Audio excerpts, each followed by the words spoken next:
আসসালামু আলাইকুম। আজ অনুষ্ঠিত হলো 2025 সালের এইচএসসি পরীক্ষা, কৃষি শিক্ষা প্রথম পত্র, যশোর বোর্ড, সেট নম্বর খ, এমসিকিউ সমাধান। আশা করা যায় এখানে নির্ভুল উত্তর পাওয়া যাবে। তারপরে যদি কোনো ভুল থেকে থাকে তাহলে সেটি ক্ষমা দৃষ্টি দেখবেন, তাড়াতাড়ি দেওয়ার কারণে অনাকাঙ্ক্ষিত কারণে ভুল যেতে পারে। যদি ভুল যায় সেটি কমেন্টে জানিয়ে দেবেন প্লিজ, প্রশ্ন নম্বর সহ। একের খ নম্বর পাট, দুইয়ের ঘ আঁশ হতে বীজ আলাদা করা, 3 নম্বরের ঘ ক্ষারীয়, 4 নম্বরের ক উত্তর হবে 1 ও 2 পরিমিত মাত্রা চুন প্রয়োগ, জৈব সার প্রয়োগ।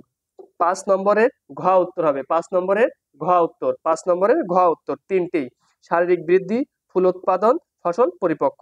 6 নম্বরের ঘ উত্তর হাম পুলিং, 6 নম্বরের ঘ উত্তর হাম পুলিং। 7 নম্বরের ক উত্তর বোল ওয়ার্ম, বোল ওয়ার্ম। 8-এর খ উত্তর গাজীপুর, 8-এর খ উত্তর গাজীপুর।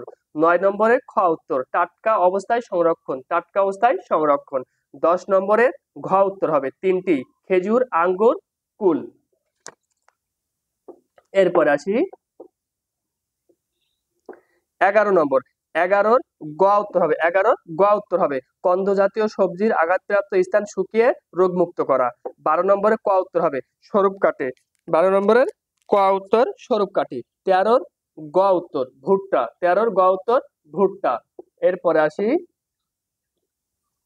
14 নম্বরের গ উত্তর বংশবৃদ্ধি, বংশবৃদ্ধি। 15-র খ উত্তর 1961 সাল, 1961 সাল। 16 নম্বরের ঘ উত্তর 3টি, শিক্ষা গবেষণা সম্প্রসারণ। এরপর সে 17-র খ উত্তর দোআঁশ মাটি, দোআঁশ মাটি। 18-র ক উত্তর রেটুন চাষ করা যায়, রেটুন চাষ করা যায়। 19-এর ক উত্তর তাপমাত্রা, তবে এখানে আর্দ্রতাও নিতে পারে, এই দুটা একটু দুইটা আছে, তারপর তাপমাত্রা সর্বাধিক গুরুত্বপূর্ণ। এরপর আসি 20-এর গ উত্তর ওয়েস্টার, ওয়েস্টার। 21-এর খ উত্তর 75, 22-এর খ উত্তর ডাইব্যাক, 23-এর ক উত্তর মাজরা পোকা। 24-এর ঘ উত্তর 3টি হবে এক ধরনের মদ, এ পোকার ক্রিয়াগুলো কাণ্ডের ভিতরে ঢুকে কাণ্ডের নিচের দিকে কেটে দেয়, ধানের দানায় দুধ সৃষ্টির সময় আক্রমণ করে দুধ চুষে খায়। 25 নম্বরের ঘ উত্তর, 25 নম্বরের ঘ উত্তর ফল ধারণ বৃদ্ধি ও গুণগত মান উন্নত করা।